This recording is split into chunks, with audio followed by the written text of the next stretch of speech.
once again to the third edition of the news that broke glass. I am your host, Andrew Crammond. I've got a can of dragon soup, which is like Four Loko for Americans watching. I wanted this to be out yesterday, but no, because I was having to build things. Not light tube log cabins and deathmatch fuckery, no, but furniture for the house. But anyway, let's get into the main reason why we're all here, which is to talk about the abortion that was the end of the no rope barbed wire deathmatch on AEW's Revolution. And I did pay for Revolution. I paid $20 fucking for Revolution on Fight, and some of the guys in the deathmatch forums and deathmatch groups and stuff were saying they paid $50 fucking for Revolution, even without the main event. And I'll get into it. I would personally say that the pay-per-view was not fucking worth the money. To me, the best match aside from the main event would have been Matt Hardy against Adam Page. But we'll get to the main event. So. Last week, Onita, who's on the wall, if you can even see him up there, can't be arsed getting him off the wall, it's been a long day, said they had him do a promo and say, oh, good luck to John Moxley. I was like, holy fuck, Onita's on mainstream fucking wrestling TV in 2021. JR said in the promo they're going to remove the ropes and put up barbed wire. Remove the ropes, he said. But anyway, we get to the match, they didn't remove the ropes. There was barbed wire wrapped around the ropes. Bryce Remsburg was wearing a bomb suit, which was, quite funny and cute, wasn't it?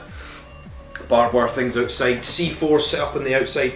And to be fair, even though there was no barbed wire, because the whole point of a no rope barbed wire match is when they get thrown at the barbed wire, see their arms go, it kind of makes it, but when there's ropes there, they just kind of bounce off it straight away. It kind of loses the appeal of being stuck in the barbed wire. Anyway, the match overall was alright for a mainstream death match. I mean, there was real barbed wire, there was explosions and stuff.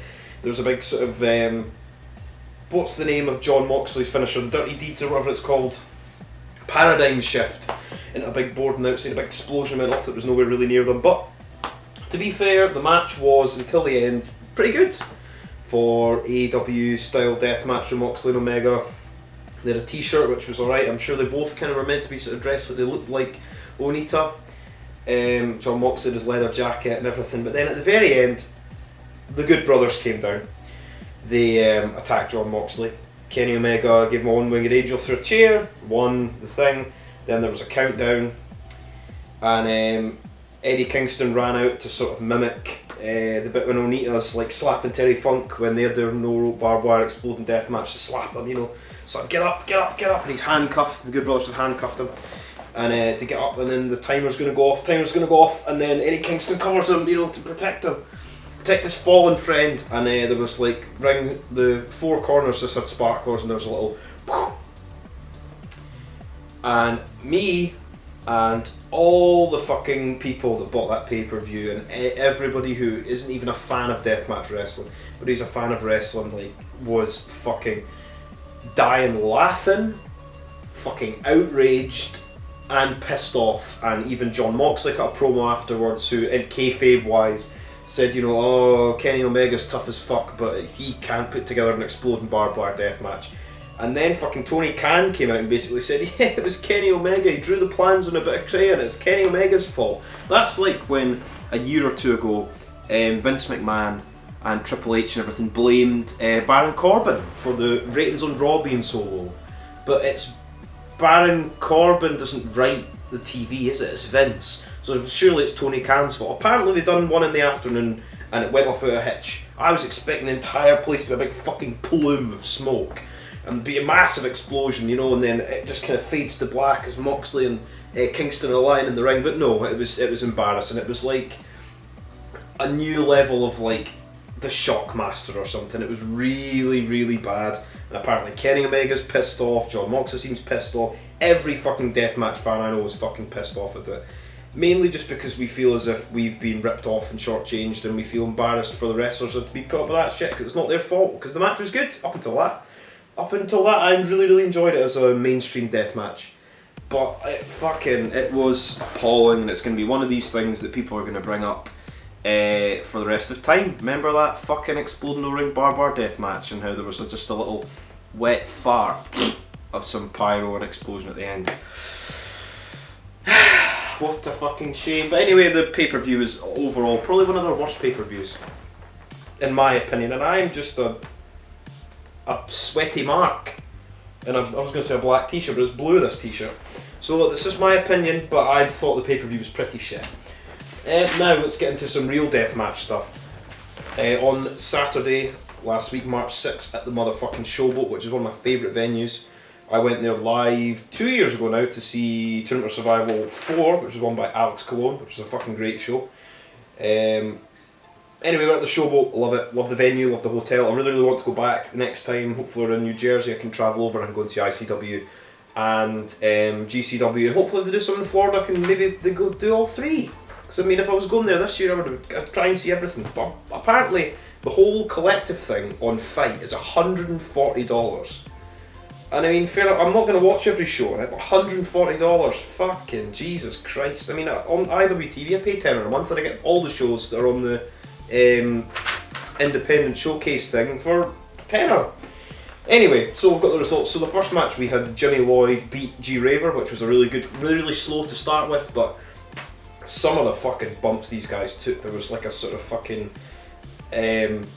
what's the word for it? Jimmy Lloyd's fucking finisher, like over the head fucking slamming, and what the fuck's the name of that? Psycho Driver type through the barbed wire, like they clipped all the barbed wire really early, but anyway, big dive from G Raver, there was a big bump through like a barbed wire door, G Raver like done a big double knees to Jimmy Lloyd, off into like a barbed wire door on the outside.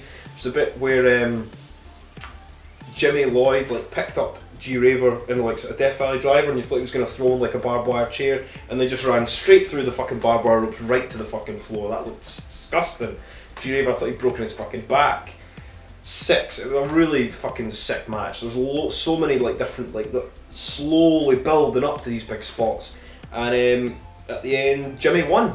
Jimmy beat G Raver and got his revenge for G Raver in the last match that they had, which was the I Quit match, where he had the scissors and the fucking weed whacker and everything. Anyway, so that match was amazing. I mean, a billion times better than the match on Sunday. But anyway, so they opened with that, which I like it when they open with a match like that, so it means you don't have to have a fucking needlessly long intermission before they do it as the main event. So it's nice when they start off. Sure, whoever was on commentary, Matt Tremont was on commentary for the first match actually, said that was like Thumbtack Jack against Nick Gage, Cage of Death. Which Cage of Death would it have been? It would have been Cage of Death 2008 or 2009 it would have been, or 2010, one of the Cages of Death, and it was Thumbtack Jack against Nick Gage in the opening match. Anyway, moving on to the next match, a guy called Charles Mason, who I didn't know, kind of like a gimmick, like a sort of pompous, rich prick, kind of like Alexander James a little bit in old CCW. Mance Warner beat him, it was alright. Nothing mental then. Calvin Tankman beat Braden Lee. I don't really remember much Braden Lee, I'm sure I've seen before. That match was pretty shit. Lots of fuck ups. I don't know, just been a bad night for both guys. And then in the next match, which was Kogar against Effie, which I think was one of the best matches of the night. Which it was a death match anyway. There was just like one of the bits Effie went to run at the ring and fucking Kogar blasted him in the face with a bundle of tubes. You're like, holy fuck, there's light tubes now.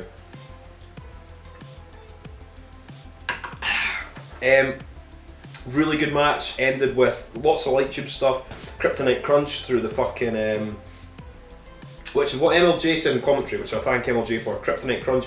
Everybody calls it an air raid crash, it's Kryptonite Crunch, you know, Nova fucking invented that move. Then Effie lost after a headlock driver with skewers in his head by Atticus, and he joins 440. Effie joins 440, gets the t-shirt, gives everybody the fingers, and obviously, you know, we'll get into the main event. I wish he had stayed in 440. I think it'd be a good jump for him. I agree with what Kogar was saying about the second gear crew. Effie'd be better in 440. Anyway, and then after the match as well, after Ricky Shane Page comes in, hugs Effie and everything, Kogar challenges Masada for Spring Break. So, and you know Masada's going to be there anyway because he's at Planet Death the day after, fighting Eric Ryan. So Kogar against Masada. I hope fucking Kogar wins, because he's my boy. Love Atticus Kogar, he's fucking great. And then next we had another fucking death match, which was probably match of the night. Alex Colon beat Nolan Edwards in a panes of fucking glass match. So many panes of glass, so many bumps, fucking Edwards fucking powerbombed. I always call him Edwards, that was a mistake of mine. Edward fucking powerbombed Colon through a pane of glass like halfway across the ring, like that time Danny Havoc did it at that Best of the Best of Jun Kasai. Edwards got slammed through the glass. Edward, I will try my best to say it, slammed through the glass. He kind of gave him like a sort of swinging, gave Colon a sort of swinging a hangman's like neck breaker through a pane of glass on the outside. A Spanish fly through a barbed wire board from Colon to Edward through a bit of glass on top as well. It was awesome. Edward kicked out so much stuff. It was fantastic. And then Colon got him in his sort of camel clutch thing. Edward giving him the fucking finger and that. It was brilliant. What a match! What a death match. Then Nolan is now at Planet Death against Schlack. So Schlack came in the ring, challenged him, and there's another match I don't think I mentioned last time, is Madman Pondo is going to be at Planet Death against Matthew Justice. So, cards falling out, we've already got 4 matches so far. Next match, so that match was fantastic. Colon against Edward and Kogar against Effie, probably my favourite 2 matches. And then the No Barbed Wire comes in third. Next match we had Tony Deppen beat Ken Broadway, which was pretty good. There was a disgusting dive from Deppen, like right out into the so fast, like a fucking bullet. Coming in, that match was alright. Deppen won, he just kind of walked off to the back. He kind of looked a bit pissed off, I don't know why. Maybe just in character. And then Jordan Oliver beat AJ Gray. I didn't really think much of this match. I'd rather AJ Gray won, I quite like AJ Gray. I like his showings at No Peace Underground. And after the match, Jordan Oliver basically said, blah blah blah, Joey Janela, I want Leo Rush at Spring Break. So, that'll be alright. Alley Cat was next, was meant to be fighting Schlack, and an Alley Cat Kitten per Meow challenge or something. Obviously Schlack's injured. So Alley Cat beat Levi Everett, which is no replacement for fucking Schlack. The match was alright. It was alright. And then we got the main event, so lots of shit to go over this one. So the match was quite long, quite a long match. There was some good stuff in it, some not so good stuff. It was quite slow, lots of fucking about. RSP leaving the ring, getting back in the ring, pissing about. There's a really good sort of springboard frog splash from RSP to Joey through a door. Just some good stuff. RSP was bleeding really bad, but basically we get to near the finish. The ring announcers. So the whole point of this match is, if RSP wins, he gets control over Spring Break. He gets all the merchandise royalties, and he picks the card, and blah blah blah blah blah. If Janela wins, obviously wins the GCW World Heavyweight title. So Effie, and if any members of 440, which is Effie's now in, touch Joey Janela in any way, touch him and attack him, they're all around the ring. Ryan, Bobby Beverly, Kogar and Gregory Irons. No Eddie Only, because he's taken a break off, so good for him, he deserves it. Anyway, any of them touch Joey Janela, RSP has to forfeit the title. So none of them do that, but then eventually Effie comes in the ring, you think he's going to attack Joey Janela. Oh my god, it's a swerve, he turns on RSP, low blows him, gives him the crotch chops. It was a setup all along, who would have thought it? But RSP still manages to kick out, I think, and then Chris Dickinson comes in the ring. I saw him backstage when I think Joey Janela walks out, he's the last person before Joey makes his entrance. Chris Dickinson attacks fucking Joey Janela, destroys Joey Janela, and RSP's like, what the fuck, man? And then RSP pins thanks to Dickinson, and basically Dickinson said in an interview he wants fucking Joey Janela at Spring Break, so Spring Break is getting pretty big. You know what I mean? We've got Kogar and Masada now, Leo Rush against Jordan Oliver, Dickinson against Janela, and what is going to be the main motherfucking event, of which is now going to be 440 presents Spring Break. And for one of the announcements so far, they've already cancelled the clusterfuck. Thank fuck for that. So fucking long and boring last time. It's funny at bits, but it just drags on and on and on, and you're waiting for like the main event usually comes after it. And last time it was fucking Cologne against Matt Tremont in this final GCW match, and like I was so drunk and tired by the end of it, I was like, just hurry up. Anyway, after that, For Whom the Bell Tolls, fucking Nick fucking Gage comes out. Everybody's so fucking happy. It was so amazing seeing Nicky back.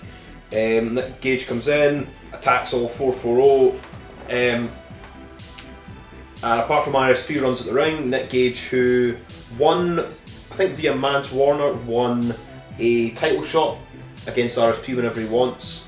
So he's cashing in for Spring Break. It's going to be Nick Gage against RSP for the GCW World Heavyweight title. And I assume that afterwards, in a little promo, RSP was given all the fucking 440 shit, even especially Atticus, for like bringing in fucking FA and things like that, and he's been a dick to them all.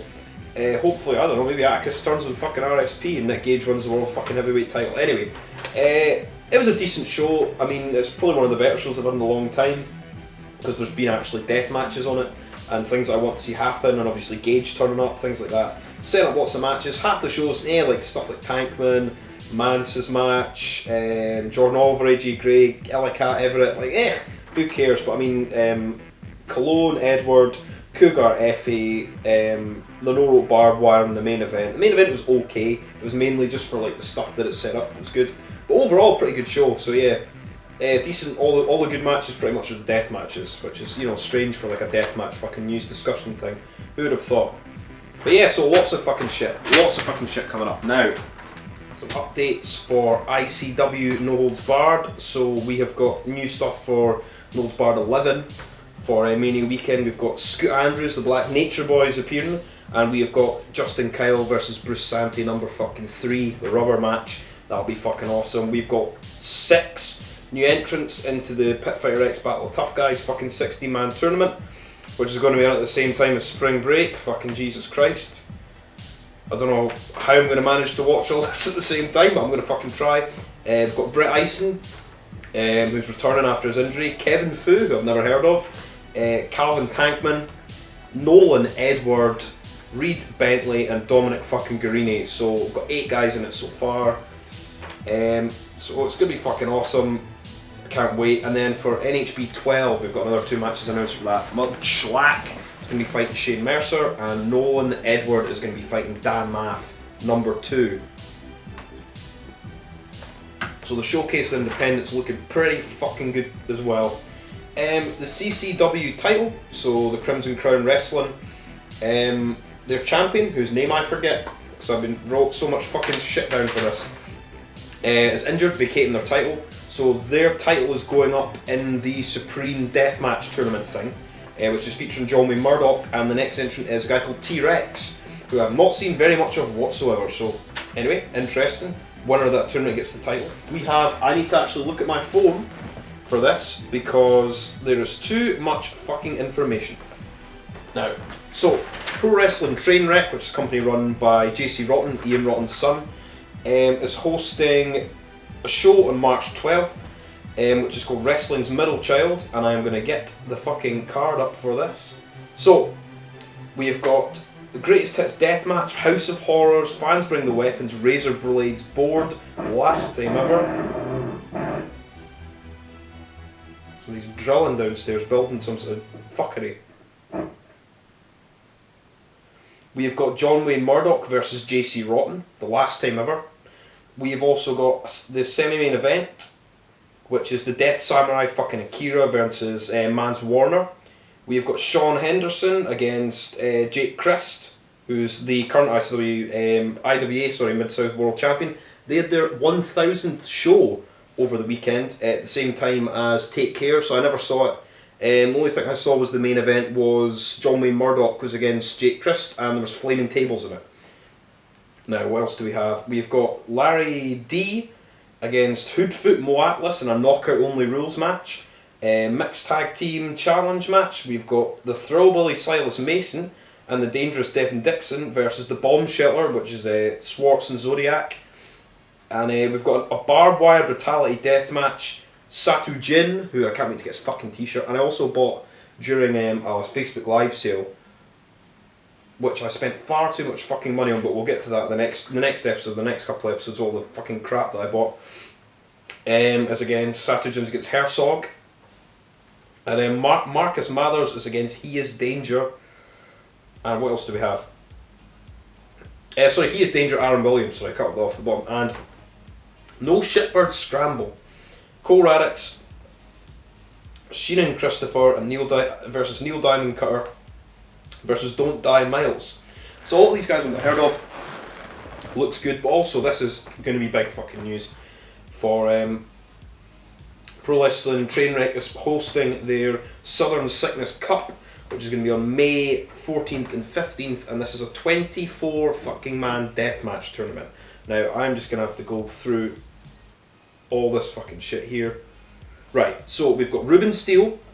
We're going to quickly go through Casanova Valentine, the finalist of the 2019 one, John Wayne Murdoch, Rebecca Payne, Louis Ramos, Josh Crane, Ludark Shaitan, I just call her Ludark, I always forget she even got a second name, Alex Ocean, Bam Sullivan, Ornvite, Carnage, Sawyer Wreck, JJ Escobar, Nolan Edward, Eric Wayne,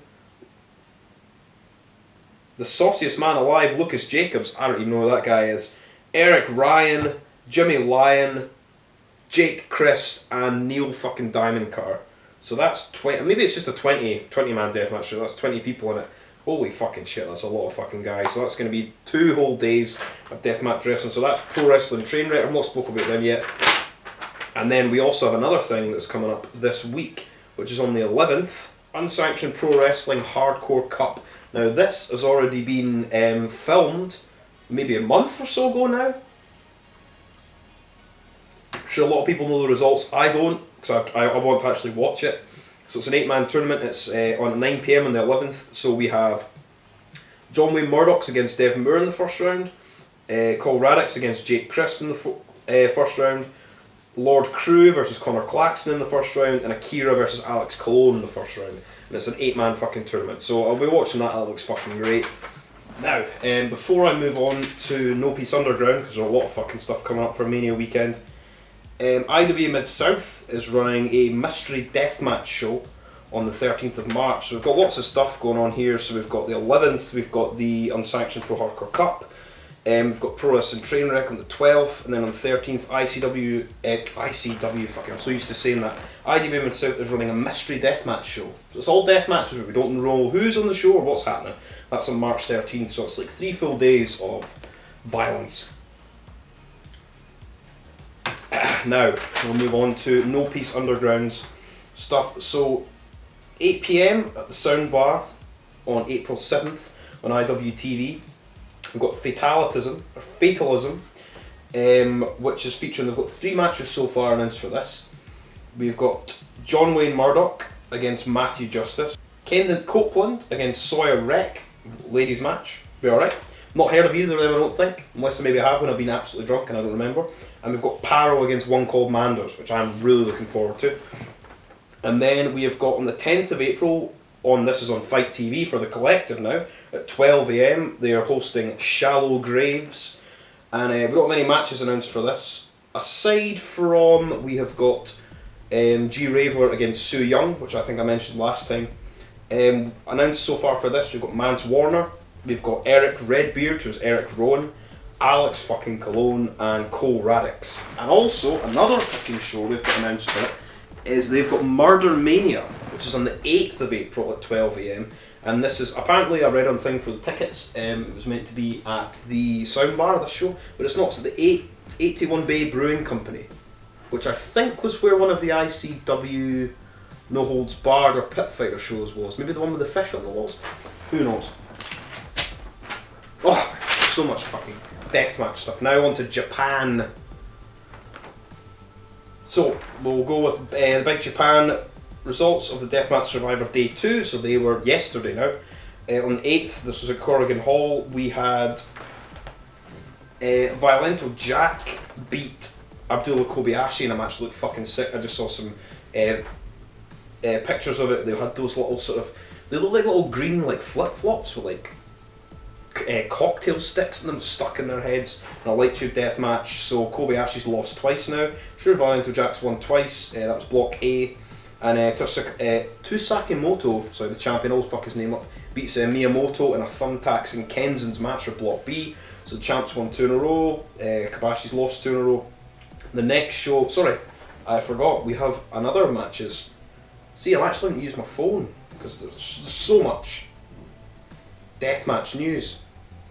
We had some other matches. We had a G-Shock deathmatch at this show, which was Kamitani and Takahashi beat Hyodo and Hoshino in a G-Shock deathmatch, and there was also another 6-man weapons-bringing deathmatch.